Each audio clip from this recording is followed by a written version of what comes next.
All right, guys. This is a slightly different take on our trip down to the TAC office. And what I wanted to, because I did a comparison to the Cybertruck and I did a comparison to the Chevy Silverado. But what I'm really wondering is, how do these two compare to each other? Right? I mean, why not? So, taking the estimate of what the miles per kilowatt hour is, I computed it. So here we go. 2025 Chevy Silverado, 6.2 liter V8, 17 miles per gallon, 24 gallon fuel tank. Comparison trip, Travis County TAC office. In this case, it's the estimated results for a Tesla Cybertruck. 49 miles, 18.8 kilowatt hours used for a cost of $2.07. And we're looking at about 2.6 miles per kilowatt hour.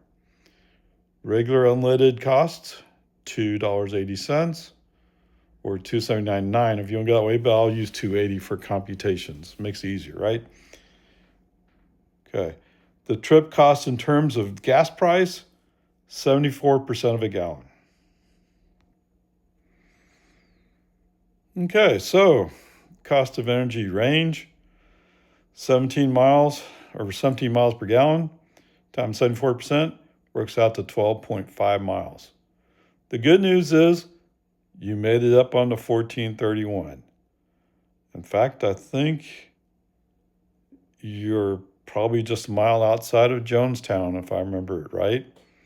Not bad, but yeah, that's as far as you'll go. Much better than you did when compared to the Model 3. Range comparison, obviously they can do it. Okay, 49 miles divided by 17 miles per gallon works out to 2.9 gallons. 2.9 times 280 or $2.80 works out to $8.12. Take that $8.12 divided by 11, get 73 kilowatt hours. 73 times 2.6 works out to 189 miles. Okay, this is the direct comparison between the Silverado and the Cybertruck. Okay, can the Silverado do the trip? Yes, obviously it can, of course. But he's only going 49. The Cybertruck's going 189. Okay. All right, so from an overall full fuel tank perspective, this truck can go 408 miles. Now, it's a 24-gallon tank. Fill it up at 280. That works out to $67.20. You turn that $67.20 around. Yeah. So we get 472 kilowatt hours. 472 times 2.6 is 1,227 miles. Okay. I'm not quite sure how far you could go in a month. Would 408 miles be enough for 1 month? Yeah. But 1,227 is more than the average American drives in a month. Okay. Car cost. I haven't gone back and done anything with this. I'm still at the $61,180. Okay. But obviously there's going to be some trim level discussions here because you kind of need to have Super Cruise to do a fair comparison. Okay. Onward, upward. Okay. Well, I didn't write anything down for the Cybertruck part of the crash test safety. Now, the Chevy got 5-star rating, but I don't understand how you get a 5-star rating. The safety of this truck seems problematic. On the other hand, the Cybertruck apparently hasn't released the results yet. Now, there are crash test videos out there. Yes, because Tesla has done crash tests. And they want to show how safe this truck is. But for some reason, the U.S. government hadn't found a way to do their share. I don't know. All right, so y'all know how the guys who drive trucks are. Oh, yo, I'm tough. I can do this. I can do that. Okay, yeah, whatever. All right, so first of all, let's say this. This trip was just a driver going down to the tack office to pick up his plates. That's all the trip was. Okay? No loads involved other than the driver himself. Okay? So that doesn't really apply here. But knowing how truck drivers are, let's try to take a look at some numbers if we can. All right, so load. The Cybertruck can handle 2,500 pounds of load. Now keep in mind that your driver and anybody else is in that truck is part of the load. On the other hand, that Chevy, 2,250. Now it's only 250 pounds difference, but that's one ray. Okay, so there you go. There's that part.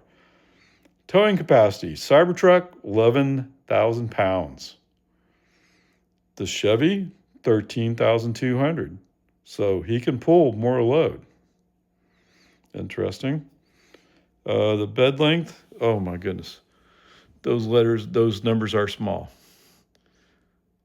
What? 79 inches or 6 feet is the bed length in the Cybertruck. And in the Chevy, I want to say this is the short bed, but I'm not sure anymore. 69 inches or 5.8 feet. Okay. For the bed width, 51 inches or 4.25 feet wide for the Cybertruck, 71.4 or 5.95 feet for the Chevy. Okay. So with the tailgate folded down in the case both trucks, a sheet of plywood will fit in the bottom of that bed. I'm kind of surprised because I usually think of most Chevys and Fords. If they have a short bed, it's pretty short. But okay, I mean, sheet of plywood fit in both of them, which means you can stack up those plywood boards. Anyway, so there's their comparison. Yeah, whatever, we'll see. All right, so let me throw this in from a Tesla Model 3 driver perspective. All right, my Model 3 gets right around 5 miles per kilowatt hour. Now, when summer gets here and the air conditioning's going, it's going to drop, right? Hopefully I can still stay around 4.5, but who knows? Okay. That's the perspective that I take when I look at the Cybertruck. The Cybertruck getting 2.6 miles per kilowatt hour is so inefficient. But the question that occurred to me when I was doing these comparisons was, well, how does a Cybertruck compare to a Chevy 1500? And hopefully this answers some of those questions. So even though I considered Cybertruck inefficient, at least compared to a Model 3, it's still much more efficient than that Chevy 1500. Okay? And that's the part I'm hoping to cause you to think about whether or not a Cybertruck, or let's take any other one of the trucks, it doesn't matter. The Rivian, the Lightning, the Silverado EV. How would those compare? Could they do the job that you need to do? Okay. Onward, upward. I get it. If you have to have that 6.2 liter V8, you have to have it. Now, in my belief, sooner or later, there's going to have to be a decision made on your part of, can you afford it? But that's not today. Onward, upward, charge.